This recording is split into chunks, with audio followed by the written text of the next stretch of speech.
You're very welcome to the Irish Political Roundups, County Councillors Caucus Roundtable discussion, the forgotten powerhouse of the Irish political system. With me, Roisin the Cleric. And me, Paul Brophy. Yeah, indeed, Roisin. And joining us on episode 6 of the County Councillors Caucus here on the Irish Political Roundup, we have three councillors. Two are first timers here on the County Council Roundtable Caucus. So one of our first new councillors here on the Irish Political Roundup County Councillor Caucus is Councillor Ellen Troy of Aintu, who is a councillor on Fingal County Council representing the Cathaoirleach local electoral area. Ellen was first elected to Fingal County Council in June 2024, and she has also represented the party in a general election in November of last year, where she just missed out on the final seat in the Dublin West constituency. And also joining us this evening, he's no stranger to us here on the Irish Political Roundup and the County Councillor Caucus, is Councillor John Leahy from Offaly, who is an independent member of Offaly County Council. John was first elected in 2009, and he is also the current Cathaoirleach of Offaly County Council. And our last but by no means least, joining us for the first time on the County Councillor Caucus here on the Irish Political Roundup is Independent Ireland's Tommy Hartigan, who is a county councillor on Limerick City and County Council representing the Adair Rathkeil local electoral area. Tommy was elected for the first time in 2024, and he's one of the youngest councillors in the country, and he's also one of two Independent Ireland councillors that hold a seat in the Adair Rathkeil local electoral area. So you're all very, very welcome to the Irish Political Roundup County Councillor Roundtable Caucus. Thank you. Thank you very much. John, we'll start with you, and that will sort of give our new county councillors and new to the County Councillors Caucus roundtable discussion is exactly what we do here. So, John, what is coming up on in your local area? What are people saying, and what are you bringing to the table, or what is happening in your local county council? Yeah, thanks, Roisin. I suppose the budgets is the big thing, and I suppose Ellen and Tommy will have the same difficulties in trying to navigate the local authority budgets. We had our draft budget meeting last Monday. We are looking at a 5% increase in the commercial rates, which will be always politically very difficult to get around. So I can imagine if Ellen and Tommy were facing into their first campaign and were getting phone calls from their constituents to say you're putting up rates, it'd be very hard to handle. But I suppose what we're doing it, Roisin and Paul, is we're at all the ratepayers. Really what we're doing is that we're looking at a 5% increase across the board, but for the people that pay under 10,000 in rates, they won't be affected if they pay the rates within the 9-month period. So then there's only about that's about 92% of our rate base. Now that'd be very small. We wouldn't be gathering a huge amount of rates in Offaly. We wouldn't have huge businesses, but 8% then will be affected. So your big kind of state body companies that would be in Offaly, they will be receiving a 5%. What it's worth to us, I suppose, over the course of the year, is worth an extra $500,000. Which is important to us, and it's money that we're putting back into the likes of playgrounds, community facilities. We're looking at maybe stock that Offaly County Council have purchased that in the public space that needs to be maintained. So we've a range of say funding mechanisms that we have built into this. So we have the support of all the councillors, believe it or not. We've done a huge amount of work in meeting the councillors in committee to try to get this across the board. So it might be welcomed by the general public, but it's something that we have to do. Because the other thing that we're working on at the moment as well, there's a lot of talk about live streaming the meetings. So we're just investigating. I'd be interested to see, as Ellen or Tommy, does their full council meetings be live streamed? So we're looking at the cost analysis of that. We're hearing figures of 35 to 50,000 a year to live stream, to buy the equipment and live stream it going forward, and a running cost about 35k a year. So we're looking at the cost benefit analysis. Would we get enough people actually tuning in to watch it to justify that type of spend? Like, I averaged out at 50,000 a year, give or take. If you're looking at it, it'd be 3,500 a meeting, and you might only have 5 people looking at it. So I know everyone talks about democracy and making, everything transparent and accountable, but we also have to be accountable to the the finances and taxpayers' money as well. So the other one other item then, Roisin, that and Paul I've been dealing with this week is, and you would have heard me on it before talking about roads. In Offaly, we have 50% of our roads are on peat foundation, and no matter where you're in the country, you can't get away from the rain that's after falling in the last 3 days. It plays absolute havoc with the roads in peat foundations, because not enough potholes develop very, very quickly. So there's a lot of complaints, and I was on the radio trying to defend off the County Council's roads program in terms of trying to maintain the roads, keep roads open, and particularly when you're leading into maybe say the Christmas time, and some roads possibly will be closed because of flooding and maybe water damage. So they're the type of issues that we're kind of dealing with, Roisin and Paul. But it's amazing, since I came on the program, you forget how much you deal with and the diversity in it, because every week I've something new and I never realize it until I'm talking about it. So yeah, they're the 3 big ticket items. But if we can get through Monday, get through the budget, I'll be a happy camper as Cllrigh then the next time that we're on. And we just want to let our viewers know and our listeners know that Councillor John Leahy is in the dark, because we've had the weather rain warning here in Ireland for today and tomorrow, and his electricity has gone. And his commitment to the Roundtable County Councillors Caucus, he's sitting in the car and charging his phone in the car and sitting in the car to actually do this programme. So we really appreciate that, John. My pleasure. And sorry, John, just one thing before we let the next person in.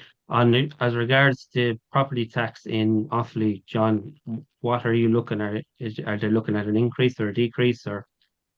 Yeah, well, Paul, what we've done is that we've probably made that bold move of 15%, the maximum increase of 15%.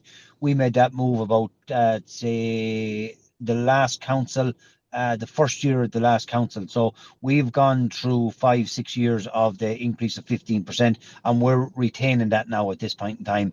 It yields about 750,000 for ourselves, but when we match that funding with the department over the life of the council, it's worth about 18 million to us when we actually use, because the council, I suppose the government have done, what they've done is they've said, if you increase it, what we'll do is, and you go for funding, we'll match the funding. So it's kind of it's a tough way for councillors, because you're a rock or a hard place. What do you do? But we've made that move, and we probably in the last council we would have spent, between the rising the property tax to 15%, which comes back to the council, and using that money for match funding to the department, that would have yielded about 18.5 million for us. So we're on that kind of that trend at the moment to keep going that way. Okay. And you mentioned the playgrounds, that putting up the rates will help to build new playgrounds, etc. We were on last week with our county councillors. They were all new first time, and we were talking about, one of the county councillors brought up the fact that, you build all these new housing estates, but there isn't a playground. They have to get in the car and drive half an hour to a playground. Whereas that's exactly what you've said today. The rates that are accumulated and brought in, the revenue is going back into the local community, and as you mentioned, it helps build playgrounds and all the amenities that we need. And we really do sort of need for our own communities, those playgrounds and those children and family places in our localities. Yeah, no question, Roisin. And I suppose the councillors would have been putting this forward for the last number of years, but we probably, the executive would have been looking at it and saying, we can do this, but we're going to have to find money somewhere else. Like, it's amazing, like we've 100 million of budget. That sounds a huge amount, but there's probably only 8% of that discretionary funding. So the rest of it's made up of wages, it's made up of pensions, it's made up of roads program, housing programs, various things. So when you break it down, it's very, very small. So we had to try to generate more. Exactly what you're saying there is to support the community, to put extra facilities in.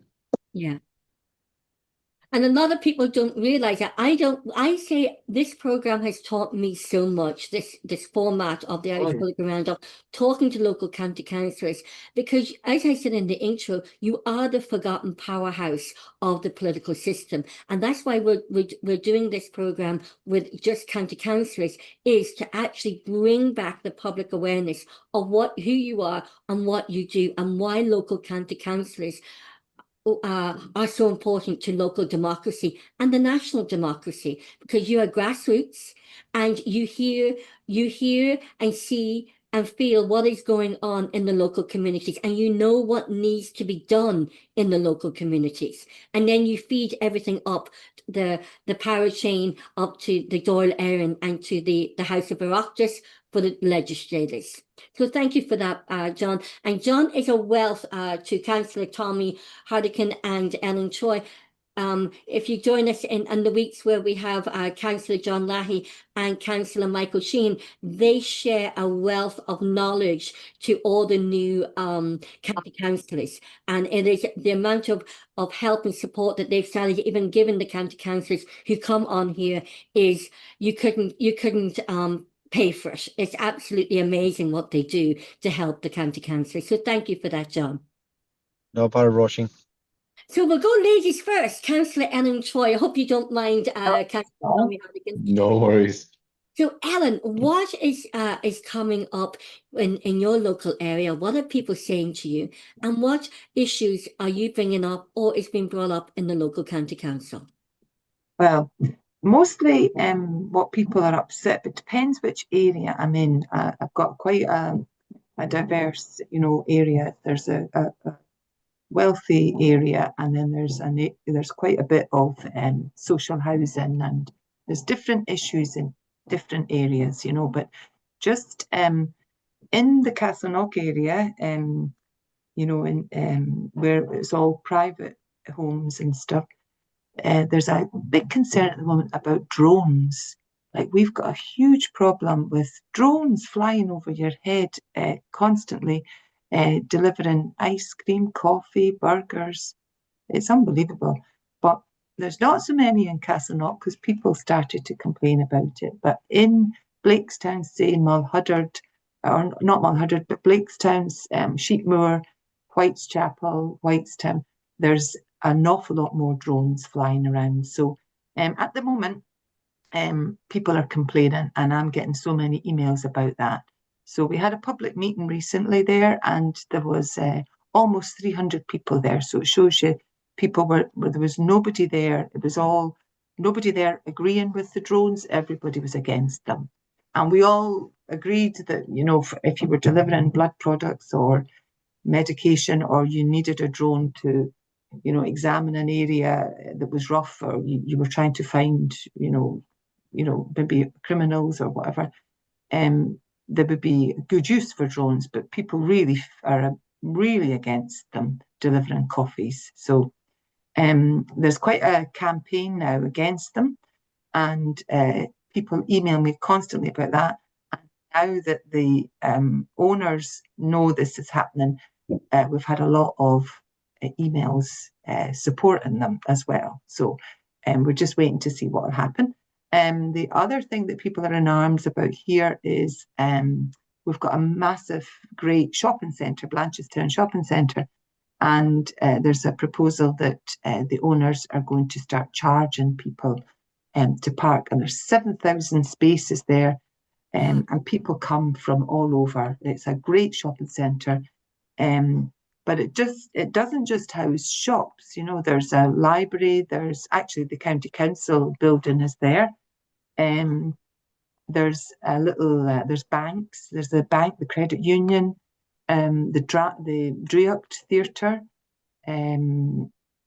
Leisureplex. There's a little chapel. There's quite a lot more than just shops, and obviously there's restaurants and bars and stuff. So people are going to be up in arms about that, because it's a great facility when you don't have to pay, because people can go for half an hour when their children are at school, and then even come back later in the day with their children for a different reason, So people are really going to kick up about that. But drones, the shopping centre, I've heard people complain a lot about the fees that we have to pay in Blanchestown Shopping Centre, Blanchestown Hospital, James Connolly Hospital, which is touching my area too. There's a lot of angst about that. And I think the tolls on the M50, people are giving out now that they're going up again, which is absolutely crazy, you know. And then, of course, I've had quite a few issues with people who are trying to do their driving test, and they're up in arms that they have to wait and wait so long. And if they fail, they might need it for their work, and they have to attempt it again, and just waiting for months for their driving test. I think that's obviously the housing situation here. Oh my goodness, like every day I get calls and emails about people in terrible situations, you know, on their parents' couch and with small children and all of that. So, and I'm very angry about all the boarded up houses that are in our area. There's a particular, you know, antisocial behaviour and drug dealing and stuff, and it can cause a lot of, you know, people being threatened in their homes. And we did have a fire, but it was one house was petrol bombed, and there's like that house went on fire, and actually the roof caved in, and the houses either side had to be vacated as well. So they were all damaged. But that happened in March 2024. So they're already 20 months, 3 houses empty. And then there's a house opposite those houses. Actually, one of those 3 has just recently in the last week been occupied. I heard that. But opposite those 3 houses, there's another house that's a council house boarded up that's used as a store area for refurbishing other houses that are in the area that need to be refurbished. I just don't think there's enough urgency, and it frustrates me. I have people on the door saying, I'd move into that house in the morning. I don't even want it retrofitted or done up to the last. I'm happy to go in the way it is. People are desperate, and sometimes I really don't think that the council are listening. You know, I get frustrated about that, because I think if you've not got a house, if you've not got anywhere to call your own and a roof over your head, you're pretty unhappy, miserable, in fact. So, and is there any motions that you're bringing at the county council, or? Pardon? The motions,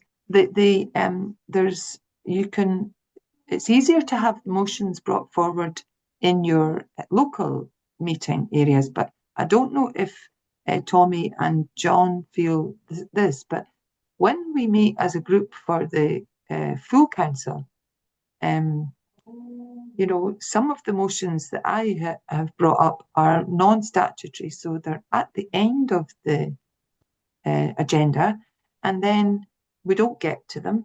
And then because they're non-statutory, they're not put up like the other statutory ones. So they're always left, the non-statutory are left to the end. So I had one on the M50, I had one on the presidential election to allow those in the north of Ireland to vote in our presidential election. And sure, I have to just take them off now. They're not going to be, they won't ever get to them. That frustrates me too. We don't get, might get at most 3/4 of the way through the agenda. That's very frustrating. Wow. I don't know if anybody else feels that, but I find that frustrating. So yeah, so a lot of things is coming up. We had your colleague on, Councillor Jerry Sheena on a couple of weeks ago, and he was bringing up about the drones as well. Yeah. And Councillor John Leahy was saying, well, that wouldn't happen in a rural area because you would have with the quads and all the other machinery, and there's a thing about privacy there too. They would be out with the shotguns and they'd be firing out. I could imagine the farmers there go boom. So it's a different, you can really find out the difference between what is happening. And John, you know this is what is the difference is the things that are coming up in the all cities and urban areas compared to the local, rural areas. The other huge issue and I had written something about this recently in the Dublin Gazette, Scramblers. We've got a terrible problem with those electric bikes going at top speed, and then the scooters, you're just not safe on the road. When you're driving, you could, I wonder, what is this coming at me, coming at my side? And a young lad on a scrambler, on his back wheel, like doing a wheelie, going along on the road beside me. Like, it's very frightening. And then they can cut in front of you and just break the lights. Yeah. Just turn. And then in the Phoenix Park, I'm right on the doorstep of the park. Just walking in there, I'd walk in a lot because it's so near me. And then you get these lads on scramblers, you don't know where they're going to come from, and they fly across the grass and chasing the deer. Like, the antisocial behaviour is bad. Like, yeah. Just on that, Roisin, you touched on it. Yeah, it's like a different world when I hear Ellen speaking. Drones, scooters, Scramblers. Scramblers. We wouldn't even, that wouldn't even be in my psychic. I'd never ever get a phone call with regards to any of them issues. It's like a different world that you live in comparison to what I have, to what I deal with. But it's still, you have to deal with people. The other thing I would say, Ellen, from, like, it's disappointing that you can't get your motions. No. I'd imagine it's the same system all over the country, where the management meet with a selected group of councillors, which is the CPG corporate policy group, and they probably select the ones that are going to be top of the pile. I suppose I would have concerns, if I was you, if the same people that's bringing stuff forward, that are in a position of authority and they're a long time, that their motions get heard every week. And the fact that you're a new councillor and you want to get your voice heard, you're going to have to find another mechanism around it. I don't know if you do kind of press release to your own local papers, or you do to social media. And I would say to you, is like, everything's about balance of power. Like, I'm an independent and I wouldn't be Cllr unless I done a deal. And sometimes you probably have to line yourself with the people that are sitting around that table with the management and saying, there's 17 motions, well, there's number 1 to 10, there's 10 to 15, or whatever the case may be. So I think you might have to do a small bit of work in the background of navigating that and understanding that. Yeah, if that you makes see, sense. it does. We're only allowed one motion and one question each full council meeting.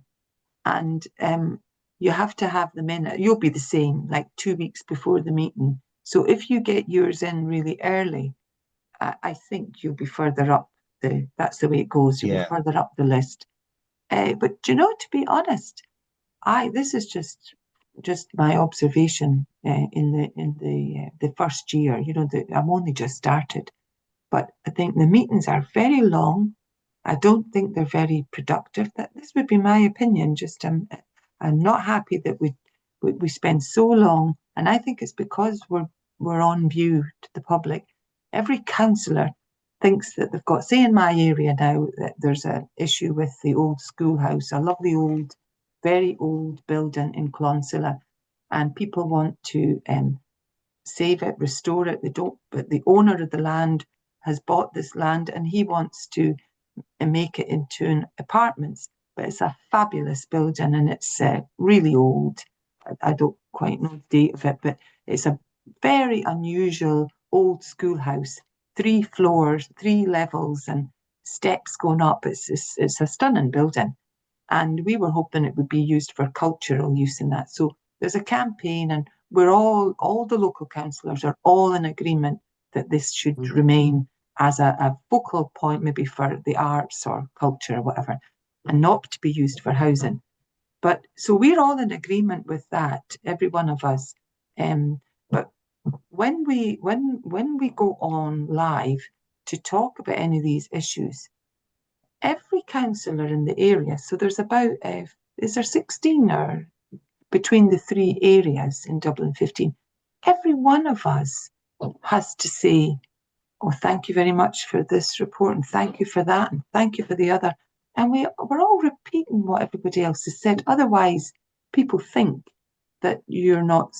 The councillor thinks that their constituents are looking in, and they see that Ellen Troy's not said anything about that, and that's not a good look, if you know what I mean. But I don't agree with that. I think people know what I think about the schoolhouse, and so I think let's get on with the meeting. Like, can we just all agree and just move on? Do you understand? So somebody was saying that is your council not online for the public It's to not see? online. No, ours is not online. No, at the moment. Yeah. But then you're going to get that, Ellen. You're going to get topics where you're always going to get topics that gets to the heart and core of the community, likes of an old schoolhouse or whatever the case may be, and councillors will want to speak, and you'll just that won't probably change. I suppose Oh, it's how you're heard and what you're saying and your yeah. consistency on the ground. But it is difficult when you're in that situation. When we get housing on the agenda and there's 19 councillors, every councillor will speak. And if you look at every councillor speak for at least 5 minutes, that's 15 by 19. They're Yeah. long days. And Yeah. unfortunately, that's the system. Oh, but does your meeting go on and on and on? Like, could you go on? It does, yeah. Our meetings go on a busy day. Our meetings could be 4 hours. Well, Wow. ours are always 3. And to me, that's like, you can't really concentrate after 3 hours. I don't think anyway. Anyway, that's me. I can't concentrate, full stop. Now, I would say, now just put it in context, that's the exception now, 4 hours. We would be generally, we'd be finished with a tea break at 4 o'clock, start at 2, tea break at 4 for 20 minutes. We'd be probably gone by 5:30. So, 5, 5:30. So that's roughly where you're looking at. Ours starts at 5 and finishes at 8, but you could have a OPF one at 4 before that, so it could be 4 to 8. Anyway, I'm not. This is just my opinion. I'm not that sure that I think for me to be re-elected and is just to be in touch with the people round about me and work for my constituents. And I honestly think meetings, well, that's just at the moment how I feel. The meetings are not so useful. I don't know. Could it be just because you're a new county councillor and you're still finding your feet, as John said, and then it's understanding how the county council works and how everything, knowing the system and knowing exactly where to go and do things. Maybe that is it. Yeah, I'll hopefully I'll change my opinion. Hopefully by the end of coming up to the next election, you would have, because that's what we're finding. A lot of county councillors are finding their feet. They're knowing what way the system works and what way to find things, and that's something that John and Michael often talk about. So thank you for that, Emma. And moving on to our new county councillor, Independent Ireland Councillor Tommy Hardigan. Tommy, you're very welcome as well, your first time here to the Irish Political Roundup and to the County Councillors Caucus. What issues are coming up within your local area from your constituents? What are you bringing? What is happening in the county council, and any motions you're trying to bring to? Yeah, thanks, guys. It'll be caught on camera there. I was going like this when you were talking about 3 and 4 hour meetings. A good day where I'm happy coming out of there is 4 hours. Wow. We have meetings that go on 6, 7 hours. Our budget meeting started at 10 o'clock in the morning last year and finished at 20:08. In the evening? Oh. Yeah. Wow. I was lucky I had voted. It was the day of the general election. I had voted before I went to the meeting. And if I hadn't, I would have been caught for time to come out. To be honest, in the evenings when the meetings are finished, the usual conversation is, if there's a few of us that are wanting to go for a bite to eat, is where's still open. Oh no. And they are starting at 2 and 3 o'clock because, like Ellen was saying there, I say the sky is blue. Paul has to come in and say he agrees with me. Ellen says she remembers 30 years ago when she was a little girl and the sky used to always be blue. It drives me absolutely insane. Me mad as well. If you agree, if I say something and you agree with me, you don't have to support me. If you disagree with me, put your hand up and say, no, you're wrong, it's orange. But like, I just can't understand it anyway. I agree with you. Yeah. Budget time as well, as John was saying, Limerick is in a bit of a tight spot at the moment. We're looking at an 8.2 million deficit. So we're having to look at rates and what can be done to make that up. Windmills is a huge thing in my own municipal district at the moment. We have a lot of wind farm applications gone in. People don't want them. We don't want them. We're going off guidelines from 2006. there's communities are up in arms. There's 5 communities have come together now to kind of form a coalition. So it's trying to kind of push them on and kind of be for them as much as you can. But on the ground, and people are getting frustrated with the length of time that it takes for things to get done. And I think, I don't know, John, if you found it, say from when you started compared to now, there was a perception like years ago that a councillor could walk into the room, bang his hand down on the table and say, road, get it done, house, give it, planning, do it. And it's just not that way. I remember 25 years ago, I went to such and such and he got it done. And what are you doing? You're dragging your feet. I'm like, I'm not dragging my feet. You can see where I have been on the phone to the roads department 5 times over the last fortnight to try and get it done.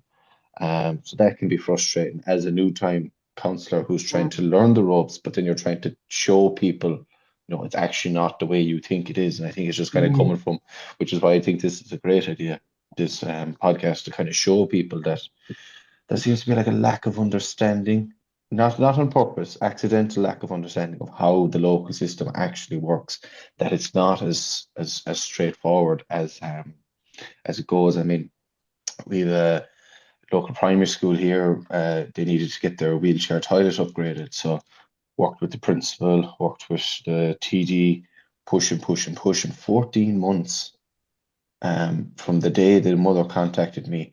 We still hadn't gotten done. So I started canvassing in March 24.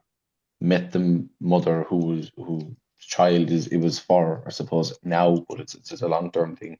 And I was coming home from work today and I passed the builders leaving the school. Very good. It's a great feeling, but like, why does it take so long? And why do you have to keep chasing people to do the basic thing? And then, I mean, you see the road damage is done. I have it written down here, like part of our problem is that the storms, the snow and the major storm last year, we managed to cover that, but there's kind of a knock-on effect constantly. I mean, there was €1 million spent on that. That's €1 million that's not in that 1.8 that could happen in January, between gritting the roads, clearing the roads, and it's all those kind of things. People say in Limerick, they say, oh, we have a massive budget. I think it sits at 900 million, but 700 million of that belongs to HAP. So we administer HAP for the region. Yeah. So if we actually look at our budget, it looks like we have millions coming out of our pocket, but we administer 500 million worth of housing assistance payments in return for €1 million contribution to our budget. So we're only sitting at 250, which again sounds like a lot, but when you're trying to maintain a city and a county with over 5,500 kilometres, there's actually 6,000 kilometres of roads in the county of Limerick between city and county. And that's it, as I said, coming back, that's another issue in itself, of trying to get the balance of the city and the county, because it's an amalgamation. So when you're trying to explain to people, like, why aren't you fighting for us inside there? Well, there's 21 councillors from the city districts and just 19 from the county districts. Whenever we go out try to bring something forward in the budget, they outnumber us, regardless of what flag they're flying or banner they're under. You're trying to turn around and say, we want equalisation of the roads budget this year. We'll be beaten in 21 versus 19. Even if I got Fine Gael, Fianna Fáil, Sinn Féin, Labour, Social Democrat, all on my side to go, we want equalisation straight down the middle, 516 kilometres in the city and 5,500 in the county. They still will beat us. And it's trying to get that through to people. And I'm not useless at my job. I'm not the best in the world, but I'm trying. But sometimes the numbers just don't add up. Going on the live streaming thing, we looked at it. We have obviously the online capability where you can do meetings like this, full council and district level in all the municipal districts, and the city hall and county hall have the online facility. Like that, they came back with a number that, was it 100,000 a year they were talking? And I think, to be honest with you, while I agree what John's saying, Ellen, that it will drag out, that everyone will want to be seen to be speaking. I think for us in Limerick, if we made it, they don't, a lot of the councillors don't want it, but I think if we brought it in, it would cut out a lot of the comments that get passed, the aggressiveness, I suppose out of line things that happen and might actually shorten the meeting some bit because people won't be able to go on a long rant and, as I said, drag out to, I remember 30 years ago the sky was a different shade of blue. No, you don't. You're just trying to get a bit of soundbite and get a bit of time in. So it might shorten the meeting, but the last time our motion was brought on it, it didn't succeed in getting through. On your motions, piece of advice, and it was actually a Fine Gael councillor from up the country told me, why are you worried about the agenda? If they're not willing to put you on the agenda, put yourself on it. Raise your hand on the AOB and say what you have to say. And definitely, I didn't do it at the beginning because I didn't see it worth time. Foster relationships with the local media, young journalists that are coming up in their local newspapers or local radio station. Find out who they are, get to know them, and get kind of maybe a weekly 5-minute chat with them over the phone. Just say, hi, this week I was looking at this, or this week I was looking at that, because they're eager for a story, but they're a bit nervous in approaching maybe kind of, I call it the old guard, sorry now, John, but the 10, 15 year as a councillor, that they might like to, and they'll be there for a while if they stick around, and you can kind of have a partner that you can say, here's a story for you now, you might want to talk about this playground initiative and maybe put a bit of pressure on them to get it done. But yeah, another thing that's coming up, lack of infrastructure in the rural side of things. We got a presentation. I was trying to find it last night, and God is my witness, I gave 35 minutes looking back through emails, just scrolling, trying to find a chart of the county and city for wastewater and water. There was only one large village or town that had a green for freshwater. Sorry, for wastewater. It was green for wastewater, but it was orange for freshwater, which means it could only take 80 more homes on the line beforehand. One of the towns I represent, Skeeton, they're 35 years at least waiting for a wastewater treatment plant. The current one was built in 1949 to treat a capacity of 2,500 people. I would say there's one estate there at the moment with 2,500 people in it, and there's 8 estates plus the town itself. It's a huge catchment area. I think there's 6,500 living in the town, and their wastewater is only fit for 2.5, flowing straight into the river. And a councillor that retired in 2024, longest serving in Limerick, I think he was 38.5 years. He was a co-opt at one stage. He's 38.5 years, and on his first flyer, he was talking about how he was going to canvass for the wastewater treatment plant. Wow. I have a friend who left the army to get a job in the council because his family and was settling down. He was brought on because there's a big job happening locally in the town, and went into water services. And last November, I attended his 80th birthday, and the wastewater treatment plant still hasn't been built. So 2021, I think, was the last time it was in the papers until August of this year. At the beginning, they announced that they were beginning the planning phase. And I'm actually at the stage now. I actually don't think it's Irish Water themselves. It's national government aren't giving them the tools that they need, and that's across all utilities, local authorities. It's very frustrating for people to say you're not doing your job or such and such aren't doing their job. Well, I'm sorry, but we can only go as far as the money will take us, because unfortunately, like it or not, it's what makes the world go round. And John, people will be roaring at you about roads washing away, and Ellen, they'll be roaring at you about houses not being done up. But unfortunately, Offaly and Ellen, what council is your Cathaoirleach, like Dublin West area. Yeah, like Cathaoirleach. they don't have the money to do. If they don't have the money to do up those houses or fix those roads, you and I might as well be standing there with a shovel going, what are we going to do here? Like, how are we going to go about this? The only thing I think about that is that you should see like how they've got them, what is it, rate A or rate, like they're really insulated and the highest rate. But when we're in a crisis, why not just let people get it? It's taken too long. I've never seen anything to take so long in my entire life.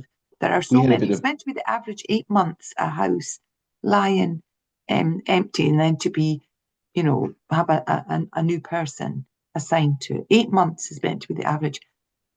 I have so many. I have a photograph of them all and the addresses and the date in which they were vacated. And my goodness, I have never seen one done in 8 months. I think Never. we got a figure. It was 24 or 28 million was the figure that our housing department put on. If they could take the derelict properties that the council own Yeah. and get them turned around, that's the figure that they needed. Which is it's a huge ask for the turnaround. But, Ellen, coming back to that, we've a directly elected mayor here in Limerick who was trying to bring in the modular housing model, I suppose, as a thing, and I said, like, it's not ideal, but it's a temporary fix. The backlash that was from the public about it, and I'm kind of going, sorry, but beggars can't be choosers. You have to, at some stage, say you're not going to get what you want, but this is what we have, because Yeah. there's no if at this stage I'd take houses if Trump wanted to build them, but I know. if he came over here with 5 billion and said, I'm going to build the biggest estate in the country and we're going to house everyone, it's still going to take 30 years, 40 years to get it done. Because, Yeah, like, as I said, if I had bad. 25 million to build houses, I can't build them in my district because I don't have the wastewater or the water I capacity know. or the electricity But or the roads. isn't it just a shocking disgrace that we're in this position? Yeah, Like the absolutely. CSO, the figures, we knew exactly how many people were going to turn 23 or 4 or 5 and need a home of their own. Like, Yeah. it's unacceptable. It's just unbelievable. Yeah. And Tommy brought up the fact that Limerick has a directly elected mayor, and John Moore, and he was elected there last year as former General Secretary of the Department of Finance. How have you found that having a directly elected mayor, and is that something that could potentially happen in places like Dublin and Galway into the future? But how has that been for Limerick? Has that just created another layer of bureaucracy, or has it helped in any fashion? I work very well and closely with him. I sit on his advisory board. I being new, I never knew anything different, so I can't say that it has or it hasn't added another layer. I think the role wasn't fully imagined properly in the legislation. I don't think that the national government have rowed in behind it as much as they should have if they want to try and sell this to Galway and Cork and Waterford and Dublin. Like, I imagine they will. I see a Fingal TD pushing it for Dublin there, wanted to start a campaign to get a plebiscite done before the next election. But yeah, I mean, look, there's an ambitious plan there in his mayoral programme. It coincides with the corporate policy or the corporate plan. But I suppose it's too early to tell, and a couple of people have stopped me on the street and said, what is he doing? Or what are you doing? Or was it a waste of time? Was it a waste of money?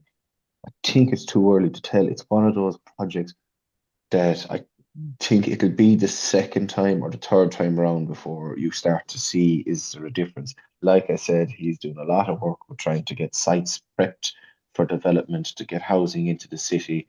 But like a planning application lodged today for a housing site, one of them, the Cleirigh, I think it was 1,500 people it was going to house through different 1, 2, 3 and 4 bedroom flats. Like that's going to be he I don't know whether he won't run the next time, but he might actually see that while he's in office. And to be honest, even if he did run again, he'd have 3 years plus 5, that's 8 years.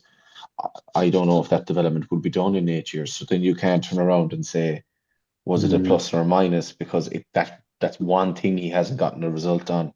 And that's what people are screaming out for, is the housing and the bigger infrastructure projects. It definitely one thing though is gives you an opportunity to get a direct line to a minister as a city and a county, as opposed to ministers might pass through your county 3 or 4 times a year. I know Jack Chambers has been in the county 3 times this year, meeting John Moore, and he comes down to meet him, and then John goes up to see him.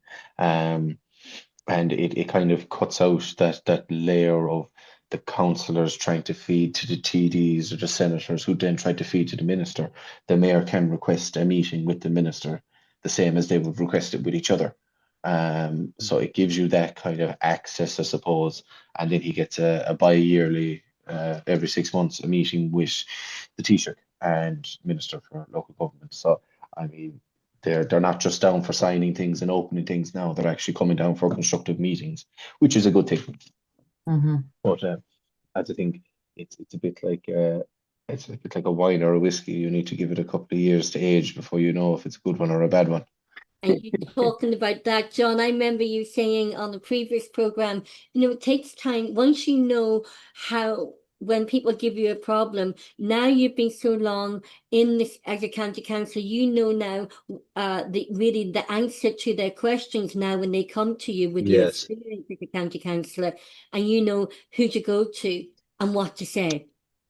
Yeah, Roisin, and thanks for bringing me back in on that, because when I was listening to Tommy and Ellen speaking, I would hate to be back 17 years ago and starting out.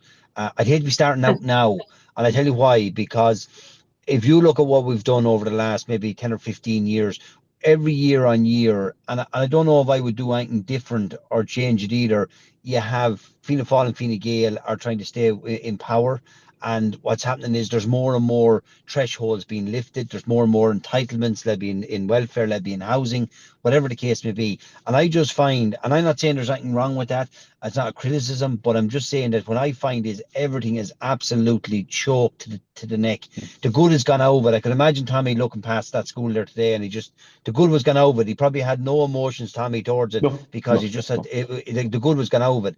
And I find that, but just touching on Roisin's point, when you do get into the system, and both of you are going to get to this point in the fact that when someone goes to you and presented you with a housing issue or a road issue, the one thing that I do now is I go directly to the engineer and I have that relationship built up, and I go, Charlie, realistically, how long is it before Mary gets that house?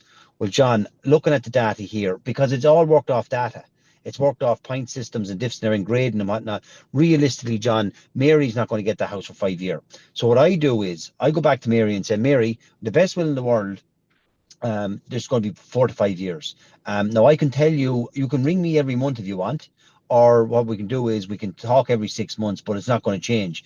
Now what's going to happen here is Mary's going to go to other councillors, and other councillors are going to say, Mary, ring me next week, ring me next month, ring me this. What happens there is, if you tag Mary onto your system, onto your life for the next 5 years, which it will be 5 years, you can imagine having 100 Marys ringing you. And if yourself and Ellen sit down and do this exercise, write down on a piece of paper the people that are ringing you, and I guarantee you that there's probably 50 people within a month are ringing you, and they're the same people looking for the same thing, but you need to find out when exactly is this possible. It's like a road, like roads program happens every year, and I go to the engineer and I'd say, realistically, when do you think that road will be upgraded? John, we haven't got that graded. That won't be done for another 2 years. Now, that requires you going back telling someone what they don't want to hear. But if you don't do that, what tends to happen is you have all these phone calls and you're actually busy achieving nothing, and then you're getting frustrated. So that's the only bit of advice I'd give. Now, I will say that's grand for John Leahy, that's 17 years in the job and has carved out a niche market in my area, and people coming to me and know I can solve and not solve. You're new councillors, and you can't be going around telling everyone, oh, it's going to be 2 years, because the first thing that'll happen is they'll turn around and say, oh, sure, went to Tommy, sure, he's useless. He told me they won't get it for 2 years. But Mary told me down the road, the other councillor, I'll get this done next week for you. And what's happening is, unfortunately, we have a core heart of politicians that are given, and they're not deliberately doing it in some ways, they're kind of just giving people false hope, but that false hope is adding to your workload every week, because it's never going to be resolved. And unfortunately, folks, if you don't get around that mindset, what you're doing at the moment is fighting and chasing everything, and that's right, and that's how you learn. But you will get to a point in your second term, God willing, that you'll go your second term. When you get in your second term, you will actually find it easy, but you will find nothing easy at the moment, because you're trying to navigate everything and talk to everybody. Like the way I can do it now, and again, It's based on pure experiences, and Roisin touched on it. When someone comes to me and I ask them the 4 or 5 questions, no matter what the problem is, I nearly know instantly, because I know the system. I know exactly how they're going to get around it, not get around it, or if it's just a complete waste of time. Yeah. And I'm in that space, but it's going to take you time to get into that space. And And actually, you touched. Sorry. Sorry. No, you just touched on Go ahead, something there Tommy. that it can be very frustrating. Where, like, I suppose it might be a flaw that I have. It's just because I'm not talking to you and I'm not ringing you every 2 days doesn't mean that I have given up and I'm not doing it. And then you eventually get to the end of the road to then find out that you're the 4th councillor to contact on behalf of that person. Right. And I'm sitting there going, like, the hours that I've put in. I was actually thinking about it last night, sitting down beside the couch. I was kind of going, I looked back on the phone and I had taken 42 phone calls yesterday. And I had said, if I spent half an hour on each of those 42 phone calls this week, it's half a working week gone. Yes. And you're kind of going, how many of them? Like, I know there was one particular case where I know for a fact that the 6 councillors were on a rotation.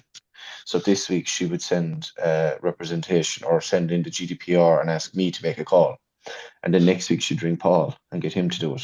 And then she'd ring Roisin and John and Ellen. And then by the time the 6 weeks had come around, she was back to me again. And it was only just pure fluke out in town for a friend's birthday. And I bumped into one of the girls from housing. And I went over and we had a bit of a disagreement the day before. And I said, look, I just want to say I'm sorry for the way I got upset yesterday. I said, I slightly raised my voice. I said, you don't deserve it. Just bad day, pressure. And she goes, no, she said, the reason she said I got annoyed with you is you do realize you're on a rotation with this case. And I said, what are you talking about?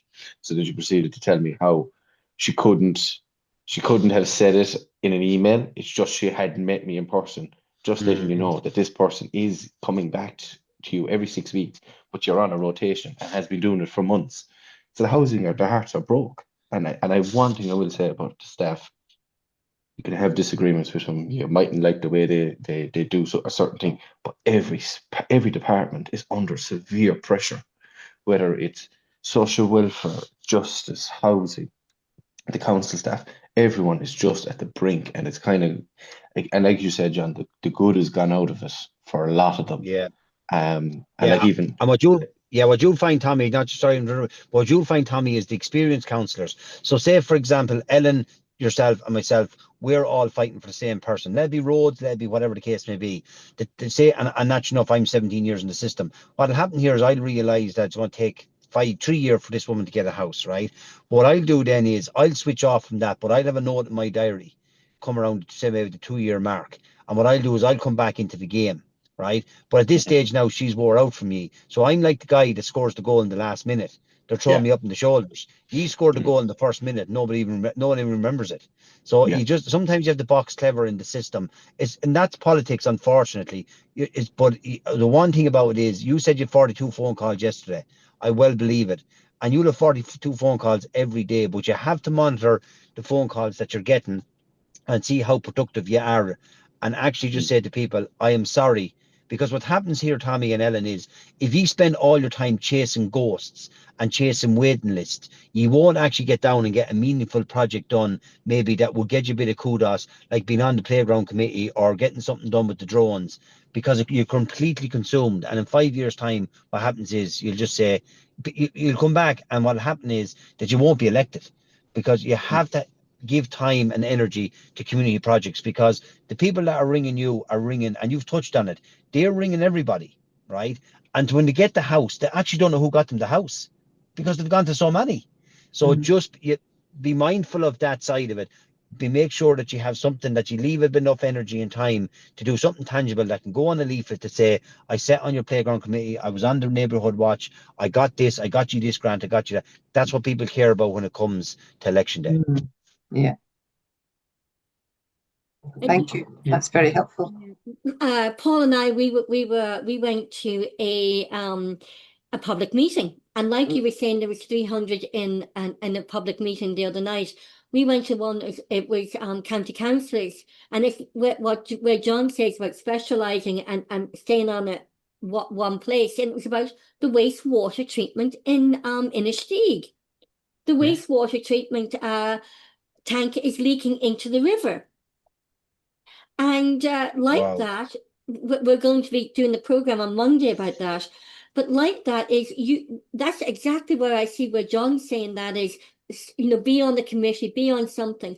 Is now people all know in the Stig and all those areas what county councillor to go to, who's working on them areas, and that niche, Yeah. and And I remember a gentleman made a really good point there, Roisin. I think he was a farmer. He said, if a slurry tank was leaking into the river, I'd be arrested, Mhm. there and then. So like Yeah. it just goes to show how big a problem this is, and it's definitely. I know we've covered this a good bit on the Irish political roundup, Roisin, but when it was kind of spelled out for you in detail, you're like, my God, rural towns and villages, if this isn't sorted, there's going to be a very, very big problem. I'd say when there's heavy rain, like I'm guaranteed you're gonna get 3 phone calls over the weekend about the sewage in the river from that tank. And it's every time like clockwork. It's the same people ringing every time there's heavy rain or a storm, because the stormwater drains in the town are also fed into this tank. So when that tank is full of sewage and then it rains and it's already at capacity, it's over capacity, it's only a third of what it should be. And then the rainwater goes in on top of it. It's supposed to be a settling tank, so the solids go to the bottom, water flows to the top. Everything gets churned up like you're shaking a bottle of Coke, and then out over the overflow pipe into the river.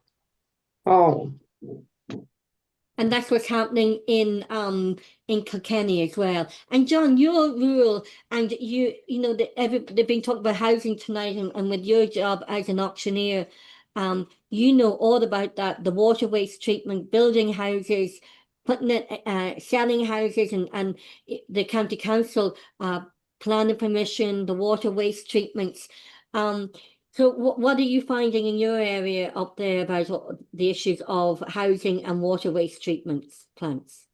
Yeah, it's very much a problem over in, say, the northeast of the county. It's where Eden Derry would have probably a population of about maybe 7,000-8,000 people in the town. Very much a commuter town, and the councillors are saying that even like what Tommy was saying, I think Ellen touched on as well. Even if you had land in the morning and it is zoned and whatnot, and you had a developer, you still have the capacity to go in.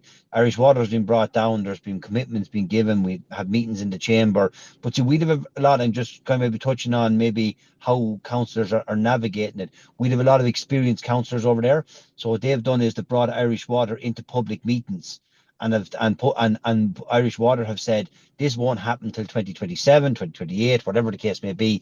And so they are kind of dealing with it that way. They're bringing the actual decision makers or the bodies that are in charge of it. They're bringing them into public meetings, and they're saying, you tell the people, because we're getting phone calls on the back of it. So now that has kind of died down. Yeah, but it is a big problem, Roisin. There's no question about it. I suppose from Offaly's perspective, we have that pipeline coming through that you probably all have heard about, coming from the Shannon to Dublin.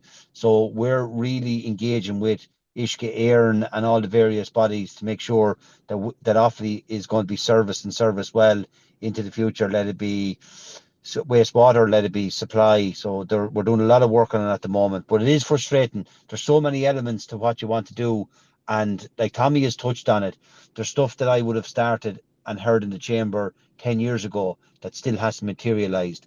But a lot of us, we kind of just leave that to one side. If there's something stirs up about it, we bring in the decision making bodies again.